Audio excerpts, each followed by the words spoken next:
Ngayon po, wala po tayong announcement, so we would like to go straight sa pagbibigay sa atin ng mensahe ng ating Panginoon na ihahatid po ng kanyang good and faithful servant, Pastor Zion Sun.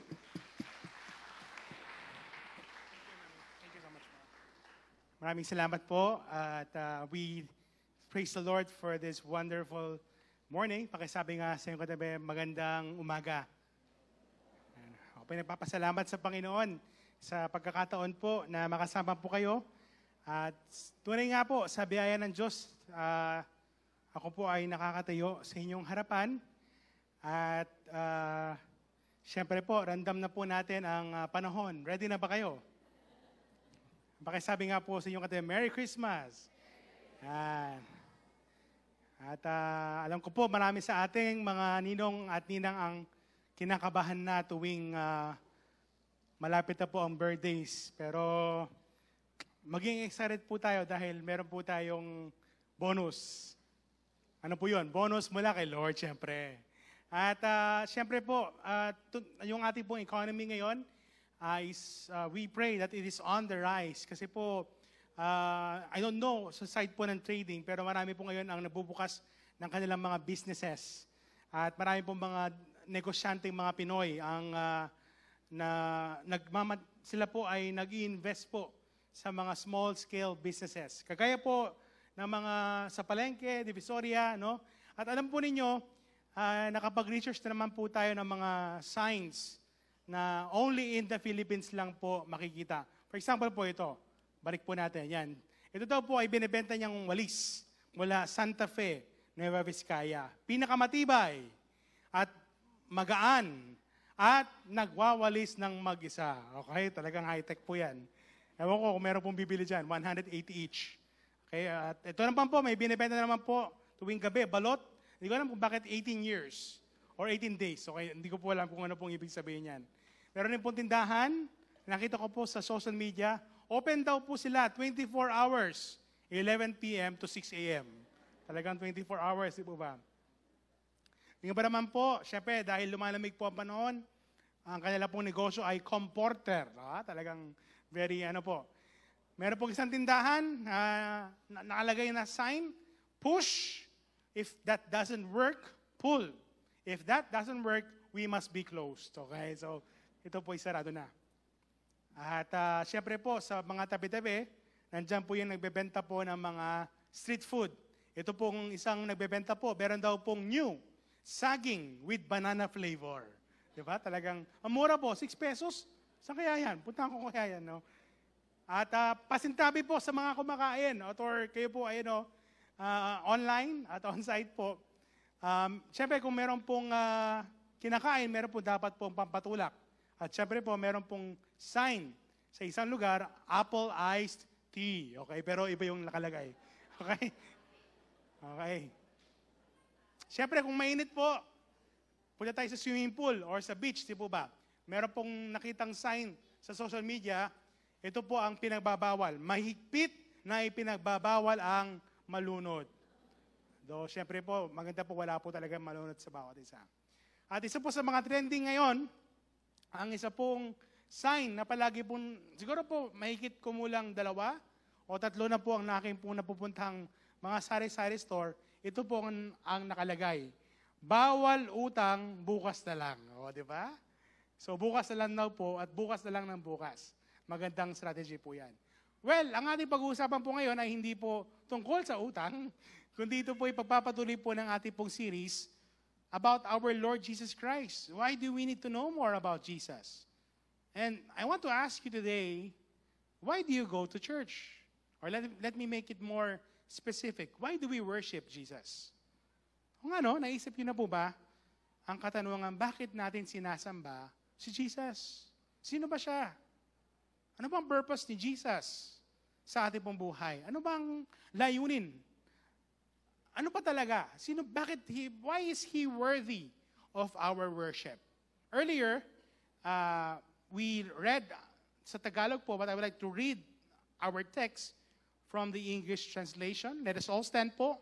Once again, let us read the Word of God in Mark chapter 1, verses 21 to to 28. It says in the Word of God, "And they went into Capernaum, and immediately on the Sabbath, he entered the synagogue and was teaching." Verse 22 po. "And they were astonished at his teaching, for he taught them as one who had authority, and not as the scribes. And immediately there was in the synagogue a man with an unclean spirit. And he cried out," verse 24, "What have you to do with us, Jesus of Nazareth? Have you come to destroy us? I know who you are, the Holy One of God." But Jesus rebuked him, saying, "Be silent and come out of him." And the unclean spirit, convulsing him and crying out with a loud voice, came out of him, and they were all amazed, so that they questioned among themselves, saying, "What is this? A new teaching with authority. Even the unclean spirits, and they obey him." Verse 28 po. "And at once his fame spread everywhere throughout all the surrounding region of Galilee." Tayo po ay manalangin. Father, we thank you for the privilege of knowing you. And today, Lord, it's not just about knowing you intellectually, but Lord, as we study your word, may we appreciate more, may we understand more your authority, not just over our lives, but in every part of our life, even our situation, even our country, even our needs and wants. Ikaw po ang aming pong Panginoon.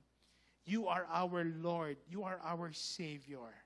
And Father, open our hearts and our minds so that we could not just know you intellectually, but we can have a more deeper personal relationship with you. This is our prayer. In Jesus' name we pray. And everybody will say, Amen. Sige po, palapakan natin si Lord sa ating po kalagitnaan. Makakaupo na po tayo sa ating pong pagtatapos.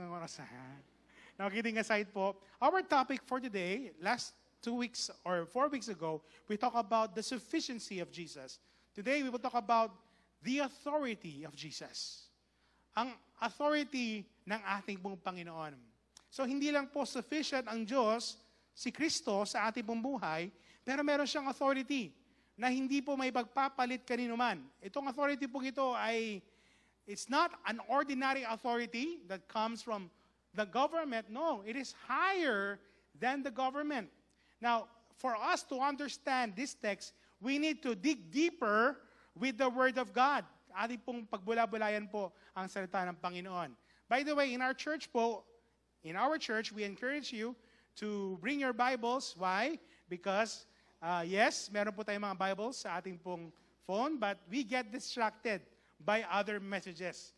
So, our bishop and our pastors po encourage us to bring our Bibles. Now, let's go back to our Bible. Ano pong sinasabi dito sa verse 21? Ito po sinasabi. And they went into Capernaum. Everybody say Capernaum. Ano pong ibig sabihin nito, mga kapatid? Why do we need to study geographical locations? Bakit kailangan natin pag-aralan to? Because the Bible is not just, it is not a fairy tale. The Bible records historical facts, and therefore, ito po ay nagre-record ng mga lugar na valid, na hindi po katang isip lamang. Ang Capernaum po ay makikita po natin near the Sea of Galilee. Ito po ay isang maliit na community. Well, in fact, ito po ay isang, according to scholars, this is a fishing community. So, ito po ay makikita po natin if you will go to Israel. Okay? Kung kayo po dadaan sa Israel, punta po kayo sa Capernaum. Makikita niyo po, overlooking po ito ng Sea of Galilee. Now, so, bakit po napakahalaga nito? Tuloy po natin. So, we know the location already. Now, why is this important? Para mas makita po natin yung resemblance or meaning nito, balik po tayo ng ilang mga talata. Sa Mark chapter 1, verse 16, ito po ang sinasabi. And Jesus walked beside the Sea of Galilee. So dito po, bago po siya pumunta sa Capernaum, okay, bago siya pumunta sa Capernaum, meron siyang ginawa. Siya po ay naglakad sa Sea of Galilee. Sa gilid po ng Sea of Galilee. Bakit? Sa Mark chapter 1, verse 17 hanggang 20, dito po tinawag ni Jesus ang mga unang disipulo. He called His disciples by the Sea of Galilee. So merong pong significance ito, mga kapatid. Tuloy po natin. Dito po, makikita natin that when Jesus was walking and He was about to go to Capernaum, something happened. Let's go back to the text. Ano po ang sinasabi? And they went to Capernaum, and immediately, everybody say, immediately. So if you will read the Gospel of Mark, you will often see the word immediately. Dahil very fast-paced po ang Gospel of Mark. Ito po ay mabilisan, describing what Jesus did. So marami pong mga views ang makikita po dito. On the Sabbath, mamaya na lang po natin define yung Sabbath, He entered the synagogue. O pastor, ano po ba ang synagogue? Sa Tagalog po, sinagoge. Ito po ay isang lugar, it is a house of worship. It is like a temple. It represents the former Holy of Holies. Ito po, dahil sira na po yung first temple na ginawa po ni Solomon, dito po ay ginagawa ang kanilang pagsamba. A synagogue is a shul, it is a temple of worship for the Jews. Alam po ninyo, ang synagogue po hanggang ngayon ay tawag po ng mga Hudyo sa kanilang places of worship. I think in Makati or in Ortigas, meron pong synagogue doon. At kung makikita niyo po yung mga Jews, sila po yung nakasombrero, nakakoat at nakatay. Sila po ay nag-worship po every Sabbath. Okay, let's continue. Did you know in the Bible that there are over 24 synagogues mentioned in the Bible? Nandiyan po yung Antioch, Athens, Philadelphia, Philippi, Thyatira. So, very well known po ang synagogue noong New Testament times. In the synagogues, there are also elders, shepherds, or what we call as poimen, mga lingkod po ng Panginoon. They are archsynagogues, or a chief ruler. In our church, we also mention our senior pastors, our council members, and even our pastor. Okay? So meron pong leader nung panahon na yon. No? Now, you get a bigger understanding of what the Bible tells us, di po ba? So yan po ang synagogue, mga kapatid. Now, let's go back to the text. What does it say? And they went into Capernaum, and immediately on the Sabbath. Pastor, ano po ba ang ibig sabihin ng Sabbath? Hindi po ito panligo, Sabbath, okay? It is a day of religious observance and abstinence. Everybody say abstinence. In short, ito po ay araw ng pahinga mula sa trabaho, kept by Jewish people from Friday evening to Saturday evening. So, Friday afternoon, naghahanda na po sila ng food. Then, ito po ikikip nila. Then, for the rest of the Sabbath, they will go to the synagogue. And as they go back, hindi po sila magtratrabaho. For Christians, we commemorate Sabbath on Sunday.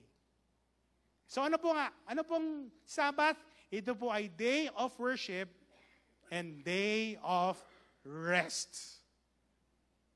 Pakisabi nga po sa iyong katabi, congratulations. Why? Because we practice it. Now, hindi po ako nanghuhusga. If we don't have a rest day, every week, kung wala tayong araw ng pahinga or araw ng pagsamba, if you don't rest in peace. Why? Because the Bible tells us that we need to take our rest. Even God rested on the seventh day. Kaya kapatid, kung meron ka pang negosyo o trabaho tuwing linggo, kailangan po nating magpahinga. Why? Kung anong kikitain mo sa araw po ngayon, baka mabawi naman po sa ating pong kalusugan. We need to take our rest. We need to take a day in our week to spend time with the Lord. Now, one verse pa lang po, ang dami na po natin natutunan. What was Jesus doing? Anong ginagawa ng Panginoon? It says in the text, on the Sabbath, He entered the synagogue, and what was Jesus doing? He was teaching. So we now go to our first point. The authority of Jesus, number one, is the authority to teach. Jesus has the authority to teach. And what He was saying is the truth. Ito po ang katotohanan. Paano po ito na-prove? Let's go back to the text. Verse 22, verse 28, ano pong sinasabi? And when Jesus had finished saying these things, the crowds were amazed. Wow! Nabigla po sila. Nabighani sila sa kanyang katuruan. Because Jesus taught as one who had authority. And not as the teachers of the law.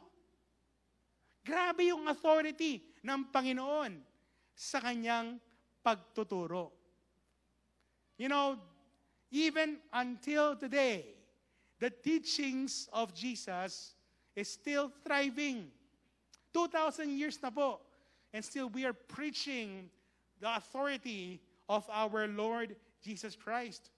Jesus has the authority to teach. Meron po siyang kapangyarihan. He is essential, no? Mga kapatid, kaya po let us guard ourselves. Why? Jesus also said that there are false teachers today. One well-known preacher that I admire the most, ako po ay nung simula pagkabata po ako, nakikinig po ako sa radyo, at ito po ang tinuturo niya every 7:30 p.m. Siya po ay nagtuturo po sa radio station. Hindi ko po mention ang name, pinag-pray ko po siya. And we are praying for him. Viral po ngayon ang mga teachings ngayon ng kanya at kanyang mga disciples. That he is teaching that the God of the Old Testament, Yahweh, is an evil God. Isang masamang Diyos. And Jesus, nung siya po ay dumating sa New Testament, He destroyed the law. Parang okay, di po ba? Parang tama. But you know, Jesus even mentioned in Matthew 5:17, ito po ang sinasabi. Do not think that I have come to abolish the law or the prophets. I have not come to abolish them, but to fulfill them. Everybody say fulfill. So hindi po sinira ni Kristo ang Old Testament. Hindi po niya ipinabaliwala ang Old Testament. In fact, Jesus fulfills the Old Testament. Siya po ang fulfillment ng mga prophecies. Even in the book of Genesis until Malachi, Jesus fulfills them. To make it more clearer, ito po ang sa NKJV version. Ano pong sinasabi? Do not think that I came to destroy the law. Wow. I did not come to destroy, but to fulfill. Jesus is the fulfillment of the Old Testament. From the time that it was prophesied that there will be a Messiah, Jesus is the Messiah. Hindi po siya Messiahd. Okay? He is the Messiah. He has the authority to teach. And what He says is the truth. Kay dami po ngayon, false teachers, di po ba? Meron po ang nagtatago at ngayon nahuli na, mga kapatid. And people believe in their teachings. Pero si Jesus po hindi nagtago. Amen po? Handa niyang ibigay ang buhay niya. False teachers, handa niyang ibigay ang buhay ng kanyang membro. But Jesus, handa niyang ibigay ang kanyang buhay para sa kanyang mga disipulo. Jesus fulfills the Old Testament. Jesus has the authority to teach. Pakisabi nga sa iyong katabi, gumising ka na. Malapit na matapos si pastor. Pangalawa, Jesus has the authority to perform miracles. By the way, ito po ay nakafocus lang sa text po ito. Napakadami pong examples of authority of Jesus. But here in the text, we can see that Jesus can perform. He can do miracles. Tuloy po natin sa text pong ito. Ito po ang sinasabi. Verse 22. They were astonished at his teaching, for he taught with authority and not as the scribes. Kakaiba ang kanyang katuruan. Verse 23. Again, you hear the word, and immediately there was in their synagogue a man with an unclean spirit. So ito po ay hinalinhinan ng masamang espiritu. At siya po ay umiyak. Siya po ay sumigaw. Ang sabi niya sa verse 24, next slide please, what have you to do with us? Anong gusto mong gawin sa amin? Jesus ng Nazareth. Talagang ibang klaseng, hindi ko lang po, wala po sinabi sa Bible, pero gusto ko na po i-depict. Nandito ka ba upang parusahan kami? Kilala ka namin. Ikaw ang banal ng Diyos. Imagine niyo, ang mga masamang espiritu, kilala nila kung sino si Kristo. They know who God is. They know who Jesus is. But what did Jesus do? Verse 25. Jesus rebuked him, saying, "Be silent and come out of him."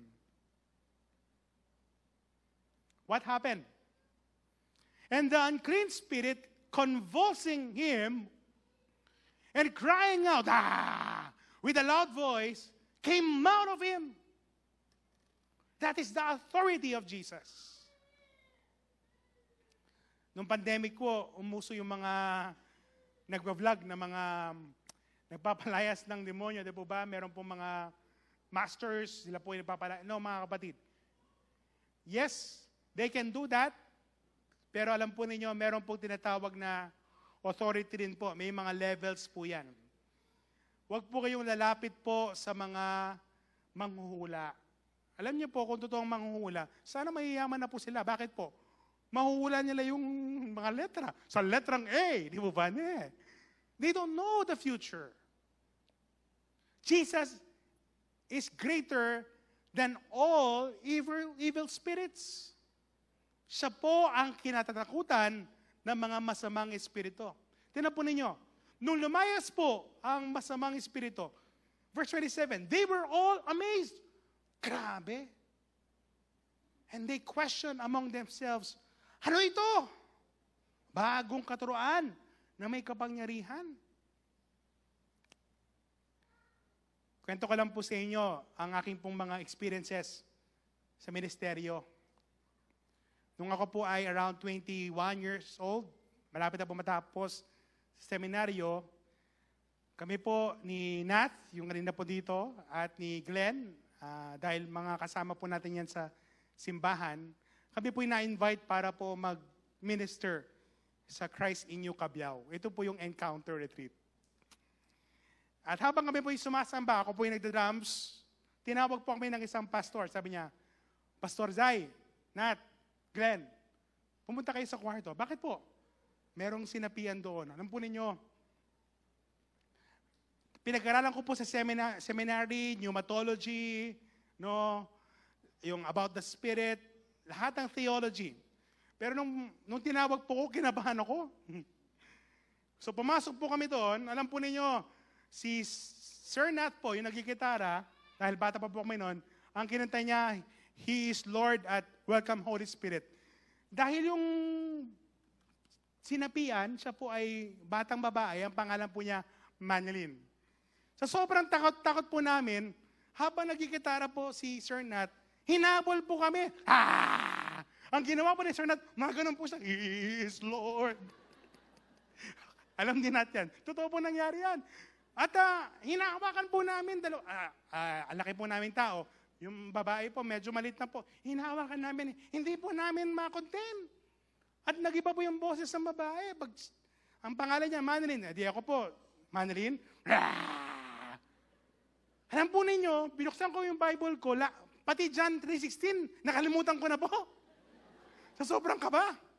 E di, nagpe-pray po ako in Jesus' name, no? In Jesus' name. Alam po ninyo, talagang merong panahon na merong bandage eh. Nakakawala, tapos meron kasing tinatawag ng bandage yung kapatid na yon. Alam po ninyo, ilang minuto po, talagang takot na takot kami. I think si JR nandun siya eh. JR, nandun ka na, no? Okay. So, nandun kami, biglang talagang, ewan ko, ang gulo-gulo po namin doon. Tumatakbo kami lahat, hinahabol namin, habang kumakanta si Sir Nat. Ang pangalan po niya, Manilyn. Alam po ninyo, nagtabang-tabangan po ako, sabi ko, Lord, nagpray muna po ako, Panginoon, tulungan niyo po ako. Talagang kinakabahan po ako kasi first time ko. Kasi dati, very theological, conservative, kailangan ganito, ganyan. Pero nung panahon na yun, talagang kakaiba. Iba na ang boses, ang lakas-lakas pa niya. So lumapit ako. Habang hawak po ni Glenn, sabi ko, Manilyn. Tumingin po siya. Alam po ninyo, imbis na mapalayas ko po yung masamang espiritu, ang sinabi ko, Manilyn, lumabas ka dyan, sabi ko. Imbis na yung masamang espiritu ang pinalayas ko, yung babae yung pinalayas ko. And that is my experience. But praise the Lord. Dahil po sa kapangyarihan ng pangalan ng ating po Panginoong Jesucristo, si Manilyn po ay pinalaya po ng ating pong Panginoon. Palapakan po natin ang ating Panginoon. At ngayon po, I think Manilyn po ay naglilingkod sa Panginoon. Siya po ay naglilingkod kay Lord. You know what? It's not our power. It's not even me, but it's about the power of God through the Holy Spirit. By the name of Jesus, pinalaya po si Manilyn ng ating pong Panginoon. Mga kapatid, tayo rin po, the same power that is working through Jesus is in ours today. Kapag meron pong nararamdaman na masamang spirito na lumaligid, sabihin mo, in Jesus' name. Sabi nga po ng tatay ko, anak, pag nagpapalayas ka or nagpe-pray ka, na alam mong merong evil spirit, huwag kang pipikit na mata. Kaya ako po, pag one time rin po, no, hindi natuto na po ako. Though hindi po ako ganun ka-active when it comes to deliverance, meron po kami pinuntahan lugar dito po sa may, wag na po yan. Dito po, sa bahay po namin, sa Dolores. Dati ko pong bahay namin dito sa Dolores. Meron po kasi doong nag-a-attend po doon sa church sa Davao. Hindi ko na po sasabihin, ha. They are members po of that congregation. Nung unang gabi po nila, pinatay po nila yung mga ilaw. Kinabukasan po ng gabi, lahat ng ilaw nakabukas. Nagtaka po yung tatay ko po. At nagtanong po yung kami, ba't nakabukas yung ilaw nyo kahit gabi?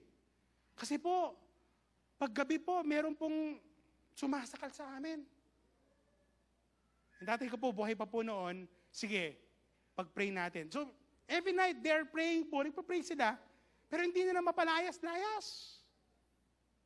Ang kanila pong panalangin, praise the Father, gano'n, pero hindi nila mapalayas-layas. Mine-mention nila yung pangalan ng pastor po nila, pero hindi nila mapalayas-layas. Kaya ang ginawa po ng tatay ko, anak, samahan mo ko. Ha? Pa? Samahan kita? Sumakit po kami. I think kasama ko po yung kuya ko po noon. Pagpunta namin sa taas, parang meron pong agkan sa aking shoulders, mabigat. Na hindi ko po naramdaman noon kasi doon ako may nakatira dati. So pagkakat po namin, sabi niya, anak, huwag mong ipipikit ang iyong mata. Sige pa, sabi ko. So, si Papa ko, pinikit niya ang mata to pray, sabi niya, bantayin mo. Alam po ninyo, ang unang prayer po ng tatay ko, sabi niya, sa pangalan ni Jesus, Yung buong lugar po na yon, parang napakalakas na hangin na umangat. At talagang yung balahibo ko po ay sobrang taas. Tapos feeling mo malaki yung ulo. Bagamat malaki na po ulo ko, no? Parang lumaki. At narinig po namin yung bubong doon sa gilid namin. Talagang meron pong nagtatakbuhan. At sabi ng tatay ko, anak, huwag kang pipikit. Alam niyo po, napapikit po ako sa sobrang takot. Yung mga pintuan ay nagsibukasan. But praise God, nung gabing iyon, napalayas po ang mga masamang espiritu. Why? Because of the power of the name of Jesus. Parapakan po natin ating po Panginoon. Jesus did not have the authority, did not only have the authority to perform miracles, but Jesus has the authority to save. Hindi lamang po para gumawa ng himala, pero Jesus has the authority to save. Siya ang nagdiligtas. We always sing the song, Mighty to Save. Savior, He can move the mountains. My God is mighty to save. He is mighty to save. Diba? Ganun po ang ating po Panginoon. Ito po ang katanungan na kanila pong sinabi sa verse 27. What is this? A new teaching with authority? Na kahit masamang espiritu ay sumusunod sa Kanya, kaya pong iligtas ng Panginoon, hindi lamang po mula sa masamang espiritu, kung hindi sa ating kasalanan. Ganyan po ang ating Panginoong Hesukristo. Mga kapatid, personal authority can never save us. Only Jesus can. Si Kristo lang po ang makakapagligtas sa atin. What do you think of this kind of authority? Jesus' teaching was and is astonishing. But Jesus proved Himself to be more than just a great moral teacher. Hindi lang siya moral teacher. When Jesus saves you, He saves you all the way. He is a complete Savior. There are no half salvations in the kingdom of God.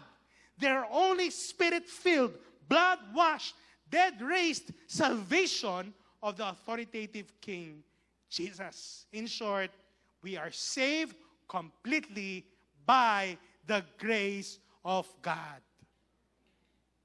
Lahat po ng ligtas, magsabi ng Amen. Palakpakan po natin ang ating po Panginoon. That is our Jesus. Jesus came that we might have life. Jesus came not just to give us life, but to give us an abundant life. He gave His life for you and for me. He offered Himself as a sacrifice for our sin. And that is the authority of Jesus, the authority to save. Ganyan ang ating pong Panginoon. And what is our attitude now in our worship? Tayo po ay Bapticostal. We are Bapticostal, meaning we have conservative doctrines. We believe in salvation by faith. We also believe in the power of the Holy Spirit. Kaya tayo po, ang tawag po sa atin mga Bapticostals. Because we are expressive in our worship. But let me ask you today, if you know that you are worshiping the true God, and how do you worship Him right now? Kamusta po ang ating pagsamba, ang ating relationship sa ating pong Panginoon? The authority to save. And last but not the least, pakisabi nga sa iyong katabi, gumising ka na kapatid. Malapit nang matapos si Pastor. The authority of Jesus to serve. Yes, He has the authority para magligtas. He is the authority. But Jesus used that authority to serve. Matthew 20:28, it says, even as the Son of Man came not to be served, but to serve, and to give His life as a ransom for many. Ito po ang katanungan. What did Jesus do with this authority? Did He lord it over others? Ginamit pa niya ito para pangunahan ng ibang tao? No. The Son of Man came not to be served, but to serve and to give His life as a ransom for many. Ibinigay niya ang kanyang buhay bilang kapalit ng ating mga kasalanan. Yan ang ating Panginoong Hesukristo. The authority of Jesus in Mark chapter 1, verse 21 to 28 is number 1, to teach, to perform miracles, to save, and to serve. In conclusion, what must we do? Ang sabi po ng isang speaker, loving God more than anyone or anything else is the very foundation of being a disciple. If you want to live your Christian life to its fullest, then love Jesus more than anyone or anything else. Ito po ay galing kay Greg Laurie. Now, this morning, this day, we learned about the authority of Jesus. He has the authority to teach, to perform miracles, to save, and to serve. But I will leave you with this question. Then what is your response? Will you love Jesus more? Will you worship Him with all your heart? Will you entrust your life to the Lord Jesus Christ? Handa mo bang ibigay ang iyong buhay sa nagpagaling, nagligtas, at ipinagkaloob ang kanyang buhay para sa iyo at para sa akin? Tayo po'y sandaling yumuko at manalangin. Bago po tayo magtapos, today, I want you to ask and reflect on the word that has been preached. How much do you love Jesus? Mahal mo ba ang Panginoon? Yes, we learned about the authority of Jesus today. We learned that He can save, that He can teach, He can perform miracles, and He can even give His life for you. Then, how is your response? Ano ang gagawin mo ngayon, kapatid? If you know that He is worthy of your worship and all of your surrender, then have you surrendered your life? Have you offered yourself for His glory? Para sa Kanyang kapurihan? For just a few minutes po, let us reflect on the word today. What is God telling you right now? And allow the Holy Spirit to speak to your heart with the word that has been preached. Allow God to speak to you right now.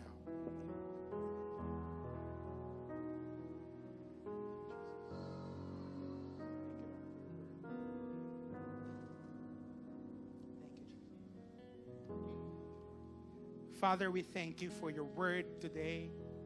And Lord, our prayer is that we will love you more. Now that we learned your authority, that you are above all, that you are authoritative, not just in this world, but even you are authoritative over time. That you can save us, even the worst of us, Panginoon. And today, Father God, our prayer is that, Lord, help us to just love you more. Now that we learn about your authority, Lord, bigyan niyo po kami ng isang puso na magpapakumbaba, na mas mamahalin ka sa aming pong buhay.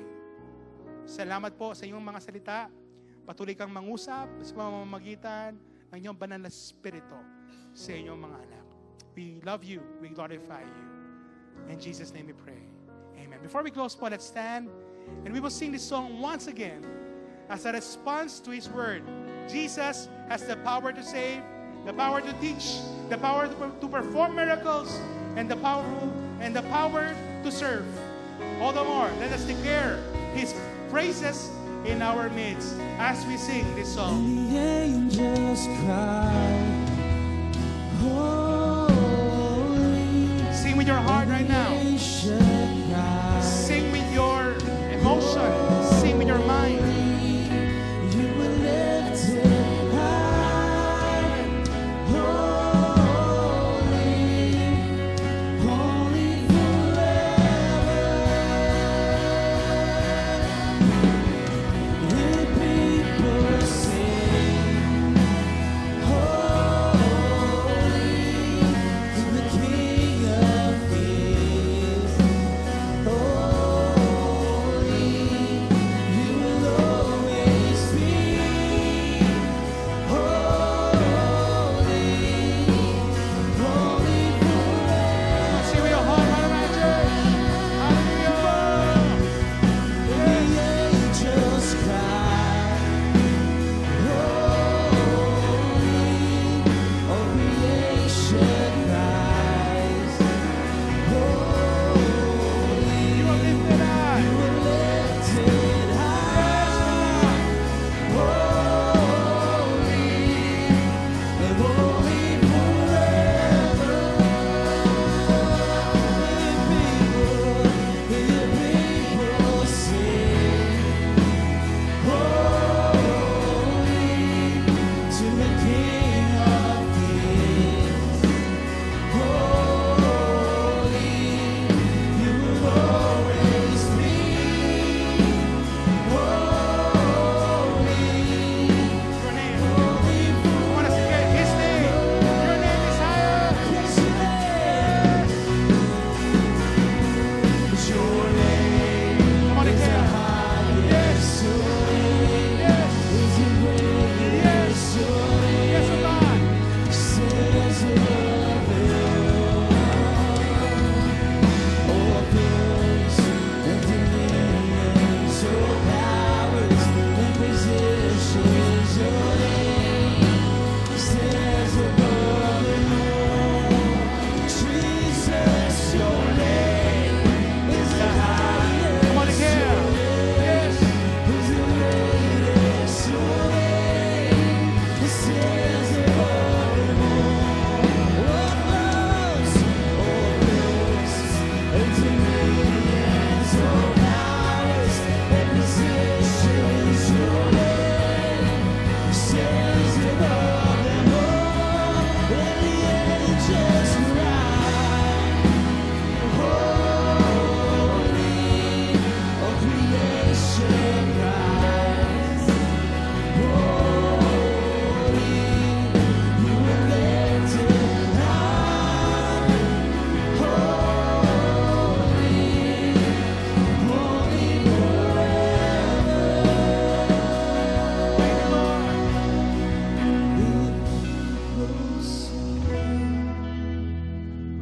Yes, Jesus, you are holy. To the King of Kings. Thank you, Jesus. Let's sing this song once again. God's name. Holy, you will always be. Holy, holy Can we sing the chorus forever. once again? Let's sing it once again. The angels cry. Thank you, Lord.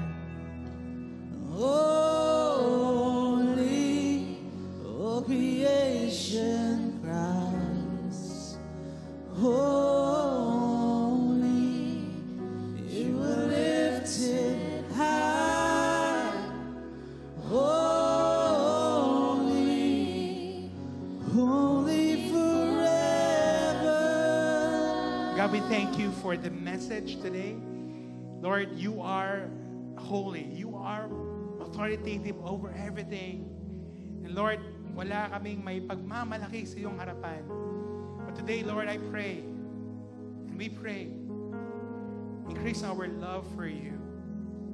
Now that we learn more about you, Lord, hindi ka lang magiging Diyos, kundi ikaw ang magiging Panginoon ng aming pong buhay.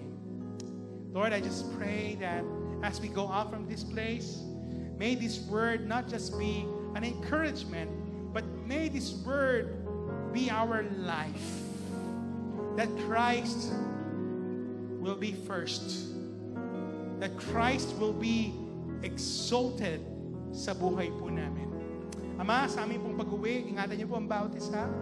Bless this week, Lord. Wala pong aksidente, oh God. Cover every family, cover every home with the blood of Jesus. And Lord, we declare, as we go back next week, Lord, we will be excited to worship the King of Kings and the Lord of Lords. Father, as we go out of this place, may the love of the Father, the fellowship of the Son, and the Holy Spirit be with you, church, now and forever. Amen and amen. God bless you, church. God bless you. We love you po.